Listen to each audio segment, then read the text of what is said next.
علماء فرماتے ہیں کہ ایک شخص تھا شرابی، کبابی، سیاکار تھا، یعنی گناہ گار تھا۔ وہ ہر وقت شراب پیا کرتا تھا اور شراب کے نشے میں دھت رہتا تھا۔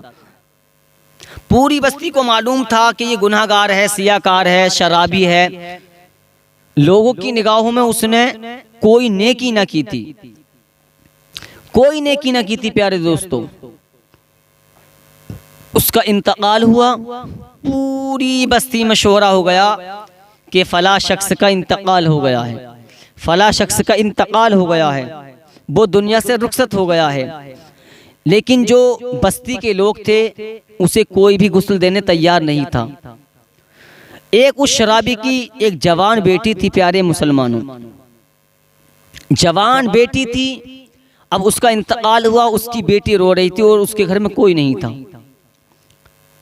کوئی غسل دینے تیار نہیں۔ لیکن پڑوسیوں کا حق بنتا ہے پیارے مسلمانوں، پڑوسیوں کا حق بنتا ہے۔ پڑوسیوں کو خیال آیا، اس کو غسل دیا، غسل دینے کے بعد کفن پہنایا، کفن پہنانے کے بعد اللہ الصمد جنازہ تیار کیا۔ اب جیسے جنازہ تیار کیا ہے، اب نماز جنازہ ہو کے نپٹی ہے، اب اس کو قبرستان لے گئے اور لے جانے کے بعد میں اس کو قبر میں اتارا، اتارنے کے بعد میں تختے لگا دیے گئے، تختے لگانے کے بعد میں مٹی دے دی گئی۔ جب قبر بالکل تیار ہو گئی، جب فاتحہ وغیرہ ہو گئی، تو اب وہ واپس آنے لگے، قبرستان میں سے نکلنے ہی والے تھے۔ اب کیا دیکھتے ہیں کہ پورے قبرستان میں خوشبو میں مشک و عنبر کی خوشبو آنے لگی۔ اللہ اکبر! جتنے لوگ اس کے جنازے میں آئے تھے وہ پیچھے پلٹ گئے، اور پلٹنے کے بعد میں اب جیسے ہی پیچھے پلٹے ہیں، پلٹنے کے بعد میں اب اس کی قبر کے قریب گئے۔ اس کی قبر کے قریب جانے کے بعد میں کیا دیکھتے ہیں کہ اس کی قبر سے یہ خوشبو آ رہی تھی۔ سبحان اللہ! اب جیسے ہی اس کی قبر کی مٹی اٹھا کے دیکھتے ہیں تو اس مٹی سے بھی خوشبو آ رہی تھی۔ اللہ اکبر! اب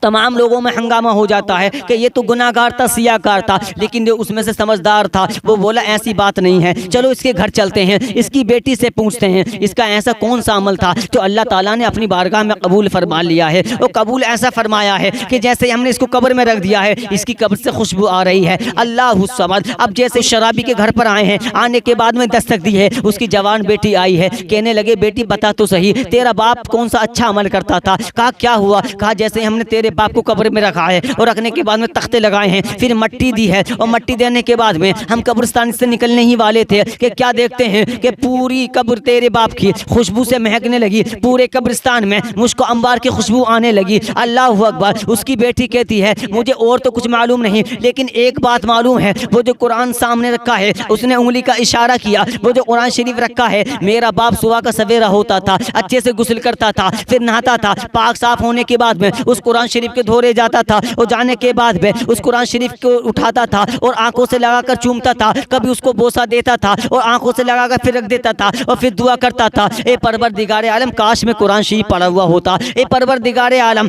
کاش میں تیرا قرآن پڑھا ہوا ہوتا تو میں اس کو پڑھا کرتا، میں اس کی تلاوت کیا کرتا، بس میرے باپ کا یہی عمل ہے۔ تو پتہ چلا پیارے مسلمانوں، اس کی قبر میں جو خوشبو آئی ہے تو اللہ تعالی نے قرآن شریف چومنے کا ثواب اتنا عطا فرما دیا، اتنا عطا فرما دیا کہ اس کی قبر سے خوشبو آنے لگی۔ ارے قرآن شریف چومنے کا جب یہ عالم ہے تو پیارے مسلمانوں قرآن پڑھنے کا عالم کیا ہوگا؟ اللہ اکبر! ارے قرآن کو مٹانے والے آئے ہیں، بہت سارے آئے ہیں۔ وسیم رضوی کہہ رہا تھا کہ 26 آیتوں کو ختم کر دیا جائے۔ ارے اس خبیث سے پوچھو 26 آیتوں کی بات کرتا ہے، ارے ایک نقطہ ادھر سے ادھر نہیں ہو سکتا۔ ارے مٹانے والے اس زمانے میں بھی قرآن کو مٹانے والے آئے تھے، اور اس زمانے میں بھی کچھ لوگ ہیں جو قرآن کو مٹانے کی بات کرتے ہیں، لیکن انہیں پتہ نہیں ہے قرآن نہیں مٹ سکتا۔ تبھی تو اعلیٰ حضرت فرماتے ہیں اے قول محمد قول خدا، فرمان نہ بدلا جائے گا، بدلے گا زمانہ لاکھ مگر قرآن نہ بدلا جائے گا، بدلے گا زمانہ لاکھ مگر قرآن نہ بدلا جائے گا۔